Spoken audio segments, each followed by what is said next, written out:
Hello everyone, welcome back to our YouTube channel SLD educational academy. चलिए साथियों, आज हम लोग आगे की ओर बढ़ते हैं और एमडीसी जो आपका हिस्ट्री है, इस पेपर के अंतर्गत जो विनोबा भावे यूनिवर्सिटी है, इसके सिलेबस के अनुसार आपका जो भी इम्पोर्टेंट क्वेश्चंस है उसे आज हम लोग देखने वाले हैं। ठीक है, ये जो आपका सिलेबस है, इस सिलेबस के अनुसार से आपसे पहले जो है वो क्वेश्चंस पूछ चुका है ना, और सिलेबस सेम है, फिर आपको पूछने वाला है। तो देखिए, कुछ इस प्रकार से आपको प्रीवियस में प्रश्न पूछा गया है जो कि आपके लिए बेहद इम्पॉर्टेंट है। ठीक है, अभी यहाँ पे हम आप लोगों को जो है वो इस प्रश्न के अतिरिक्त जो है वो कुछ और भी प्रश्न देने वाले हैं जो आपके एग्जाम के लिए बहुत ही हेल्पफुल होगा। ठीक है, देखिए यहाँ पे सबसे पहले आपका ग्रुप ए है, और ग्रुप ए में जो है वो आपको पहला यहाँ पे जो क्वेश्चन है वो 1 नंबर का क्वेश्चन है। ठीक है, 1857 का विद्रोह कहाँ से शुरू हुआ था आपको बताना है। ठीक है, ये सभी क्वेश्चंस का आंसर जो है वो आपका 1 लाइन का होगा। ठीक है, 1 लाइनर है आपका ये, है ना। उसके बाद बी नंबर क्वेश्चन क्या बोला है, देखिए बोला है भारत छोड़ो आंदोलन जो है वो कब प्रारंभ हुआ। ठीक है, उसके बाद करो या मरो का नारा जो है वो संबंधित है, किनके द्वारा दिया गया था और किससे संबंधित है आपको लिखना है। ठीक है, उसके बाद देखिए यहाँ पे डी नंबर जो क्वेश्चन से क्या बोल रहा है, राष्ट्रीय है ना, भारतीय राष्ट्रीय कांग्रेस के प्रथम अध्यक्ष कौन थे। ठीक है, जो आपका भारतीय राष्ट्रीय कांग्रेस है, इस कांग्रेस का जो गठन हुआ था तब उस वक्त प्रथम जो अध्यक्ष थे उनका नाम बताना है। ठीक है, उसके बाद 1940 में भारतीय राष्ट्रीय कांग्रेस का जो 53 है ना, 53वां जो आपका अधिवेशन हुआ था वो कहाँ हुआ था।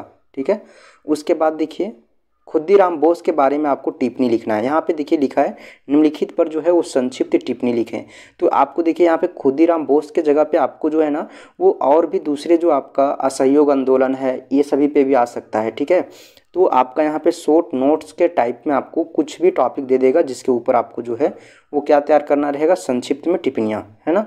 उसके बाद देखिए, उसके बाद क्या बोला है, 3rd नंबर क्वेश्चन, ये दोनों क्वेश्चन 5-5 नंबर का है। ठीक है, भारतीय राष्ट्रीय कांग्रेस का जन्म है ना, यानी कि गठन। ठीक है, मतलब यहाँ पे ये है कि गठन है ना, तो भारतीय राष्ट्रीय कांग्रेस का जो गठन हुआ है उसके बारे में आपको जो है वो संक्षिप्त में एक टिप्पणी यानी कि एक नोट्स बनाना है। ठीक है, उसके बाद देखिए आगे जो क्वेश्चन है ग्रुप बी का क्वेश्चन है जो कि दीर्घ उत्तरीय प्रश्न है, और ये जो प्रश्न है वो आपका सारा जो है वो 15 नंबर का क्वेश्चन है, 15 नंबर का जो आपका एग्जाम होने वाला है ना, उस एग्जाम के लिए बेहद इंपॉर्टेंट है आपका। ठीक है, उसके बाद देखिए यहाँ पे क्या बोला है, जो क्वेश्चन नंबर 4 है 15 नंबर का पहला क्वेश्चन, 1857 के विद्रोह के कारणों का वर्णन करें। ठीक है, उसके बाद यहाँ पे देख सकते हैं, यहाँ पे जो है वो आपका 5 नंबर क्वेश्चन है, भारतीय स्वतंत्रता आंदोलन में जो गांधी जी का जो है वो दानों का मूल्यांकन करें। ठीक है, गांधी जी के योगदानों का मूल्यांकन करें। ठीक है, यहाँ पे थोड़ा सा आप लोग देखिएगा क्वेश्चन पेपर आपका जो पूछा है ना उसमें थोड़ा सा जो है वो मिस्टेक है ना, सुधार लीजिएगा अपने से। भारतीय स्वतंत्रता आंदोलन में जो गांधी जी का कंट्रीब्यूशंस था, योगदान था, उन्हीं के बारे में मूल्यांकन करने के लिए बोला गया है, डिस्कस करने के लिए बोला गया है। ठीक है, उसके बाद क्या बोला है, भारत छोड़ो आंदोलन के जो है वो परिणामों का जो है वो परीक्षण करें, है ना, यानी कि एग्जामिन करने के लिए बोला गया है। उसके बाद देखिए 7 नंबर क्वेश्चन क्या बोला है, सविनय अवज्ञा आंदोलन से आप क्या समझते हैं, इसे कहाँ तक जो है वो सफलता मिली, है ना, यानी कि किस लेवल तक जो है वो सक्सेस हो पाया था आपका ये सविनय अवज्ञा आंदोलन आपको बताना है, और सविनय अवज्ञा आंदोलन से आप क्या समझते हैं इसके बारे में आपको लिखना है। ठीक है, उसके बाद देखिए 8 नंबर क्वेश्चन क्या बोला है, क्रांतिकारी है ना, क्रांतिकारी आंदोलन के उदय का कारणों का वर्णन करें। ठीक है, क्रांतिकारी जो आंदोलन का उदय हुआ था उसका कारण क्या था उसके बारे में आपको बताना है।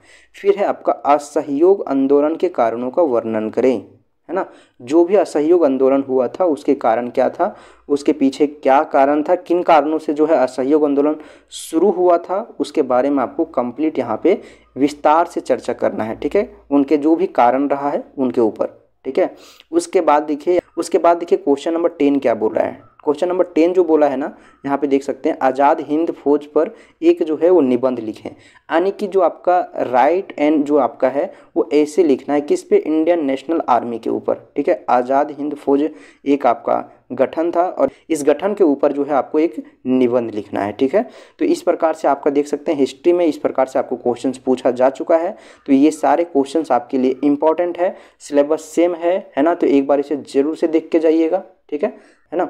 अभी हम आप लोगों को कुछ और भी प्रश्न दिखाने वाले हैं जो आपके लिए बेहद इंपॉर्टेंट होगा, तो आप लोग हमारे साथ कंटिन्यू बने रहें। चलिए दोस्तों कंटिन्यू करते हैं आगे की ओर, है ना। जैसा कि अभी हम लोग कुछ प्रश्न को देखें, उसी तरह से जो है वो आपके सिलेबस के अनुसार से और भी कुछ प्रश्न आपके यूनिवर्सिटी के द्वारा पूछा गया है, जिसे हम लोग यहाँ पे एनालिसिस करेंगे। ठीक है, आप लोगों को एक चीज़ हम बता देते हैं, अभी जो हम क्वेश्चंस पेपर आपको दिखा रहे हैं ना, ये दोनों क्वेश्चंस आपका एक ही सिलेबस से पूछा है। ठीक है, तो एक सिलेबस से आपका कितना ज़्यादा क्वेश्चंस क्रिएट हो सकता है आप समझ सकते हैं, है ना। तो आप लोग इतना प्रश्न को आराम से कर लीजिए, आप लोगों के पास समय है। सारे क्वेश्चंस का आंसर आप लोग जो है वो एक बार लिख कर जो है वो प्रैक्टिस कर लीजिएगा, है ना। इससे बाहर आपका क्वेश्चंस नहीं पूछेगा आपके एग्जाम में। ठीक है, आप पास होने भर क्या आप बहुत अच्छा नंबर ला सकते हैं इतने प्रश्न को अगर आप कर लेते हैं तो। ठीक है, देखिए यहाँ पे जो है ना वो आपका पहला 1 नंबर का क्वेश्चन है, इसमें भी आपका ग्रुप ए है ना। जिस प्रकार से आप लोग को पैटर्न है एमडीसी पेपर का जो पैटर्न है, उसी पैटर्न पर हर बार क्वेश्चंस पूछा जा रहा है। ठीक है, अभी जो हम क्वेश्चंस दिखाएं उसको भी देखिएगा, तो आप जो है वो उसी पैटर्न पे पूछा है। ग्रुप ए 15 नंबर का और ग्रुप बी जो है वो 60 नंबर का। ठीक, उसी तरीके से जो है वो ये भी जो पेपर पूछा है वो आपका उसी तरीके से पूछा है, 15 + 60 यानी कि 75 नंबर का ग्रुप ए और ग्रुप बी। ठीक है, देखिए यहाँ पे 1 नंबर का क्वेश्चन है ना। बोला है सिपाही विद्रोह के समय गवर्नर जनरल जो है वो कौन था, उसके नाम बताना है। ठीक है, उसके बाद देखिए भारतीय राष्ट्रीय कांग्रेस का पहला अधिवेशन कहाँ संपन्न हुआ। देखिए एक ही टॉपिक से रिलेटेड क्वेश्चंस पूछ रहा है तो समझने की जरूरत है। ठीक है, भारतीय राष्ट्रीय कांग्रेस का पहला अधिवेशन कहाँ संपन्न हुआ, ठीक है, आपको बताना है। उसके बाद ये सभी 1-1 नंबर का क्वेश्चन है, इसलिए आपको 1 लाइन में यानी कि एक सेंटेंस में कंप्लीट करना है। यह नेशनल कांग्रेस का विभाजन किस वर्ष हुआ था आपको बताना है। अभी हम लोग क्या देखे थे, गठन, और यहाँ पे पूछा है आपको विभाजन। तो ठीक इसी तरीके से आपको क्वेश्चन आपके एग्जाम में पूछ सकता है। ये 1 नंबर का क्वेश्चन था, कहीं भी आपके सिलेबस है किसी भी तरह से जो है आपको क्वेश्चन पूछ सकता है 1 नंबर वाला। ठीक है, उसके बाद देखिए चोरी चौरा जो घटना है उसका जो है वो किस आंदोलन से संबंधित है आपको बताना है। ठीक है, उसके बाद करो या मरो का नारा किसने दिया, वहाँ यहाँ पे जो है वो करो या मरो का नारा दिया है वो किसने दिया आपको बताना। वहाँ पे पूछा था क्या कि ये नारा जो है वो किससे संबंधित है ना। तो इस तरीके से देख सकते हैं। सत्याग्रह पर आपको संक्षिप्त टिप्पणी लिखना है। जस्ट हम आप लोग को बताया ना कि संक्षिप्त टिप्पणी में आपको जो है वो यहाँ पे कुछ भी दे सकता है शॉर्ट नोट्स बनाने के लिए। ठीक है, तो देखिए यहाँ पे सत्याग्रह पर संक्षिप्त टिप्पणी लिखना है, आर्य समाज पर आपको जो है वो संक्षिप्त टिप्पणी लिखना है। ये दोनों के ऊपर टिप्पणी लिखने के लिए आपको एग्जाम में दिखेगा। ठीक है, आपका 5 नंबर वाला में टिप्पणी लिखने के लिए ही आएगा, है ना।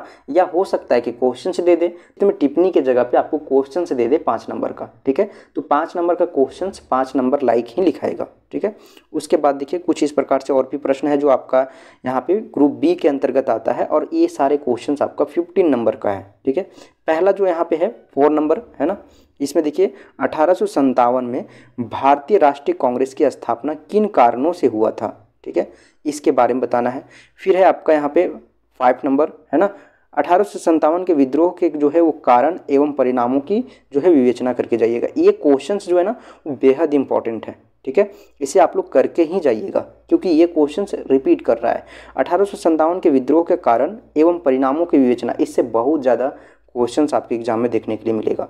उसके बाद है 20वीं सदी के जो है वो प्रथम दशक में भारतीय राजनीति में जो है वो उग्रवादिता के उदय और विकास की विवेचना करें। ठीक है, उसके बाद देखिए यहाँ पे असहयोग आंदोलन के कारणों और जो है वो स्वरूप एवं महत्व की विवेचना करें। ठीक है, उसके बाद आगे जो आपका 8 नंबर प्रश्न है वो क्या बोला है देखिए।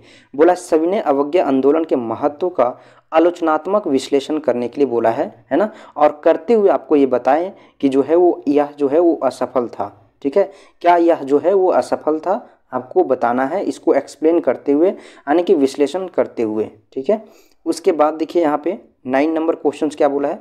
1942 ईस्वी में भारत छोड़ो आंदोलन, है ना, के जो है वो कारणों एवं जो है स्वरूप का व्याख्या करें। ठीक है, ये 15 नंबर का क्वेश्चन है। उसके बाद है भारत विभाजन की परिस्थितियों का विवेचना करें। ठीक है, इस तरीके से आपका क्वेश्चंस आपके एग्जाम में देखने के लिए मिलेगा दोस्तों। तो आप लोग जितना क्वेश्चंस यहाँ पे हम आपको प्रोवाइड किए हैं वो सारे क्वेश्चंस एक बार आप लोग, रिक्वेस्ट है आपसे कि आप लोग जो है वो अपने हाथों से इसे जो है वो लिख कर प्रैक्टिस जरूर से कर लीजिएगा। इससे बाहर आपका प्रश्न नहीं पूछेगा आपके एग्जाम में।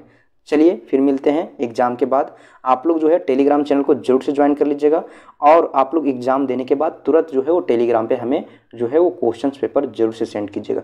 चलिए फिर मिलते हैं एक नई वीडियो में, तब तक के लिए आप लोग को बहुत बहुत धन्यवाद। हमारे साथ इसी तरह कंटिन्यू बने रहें।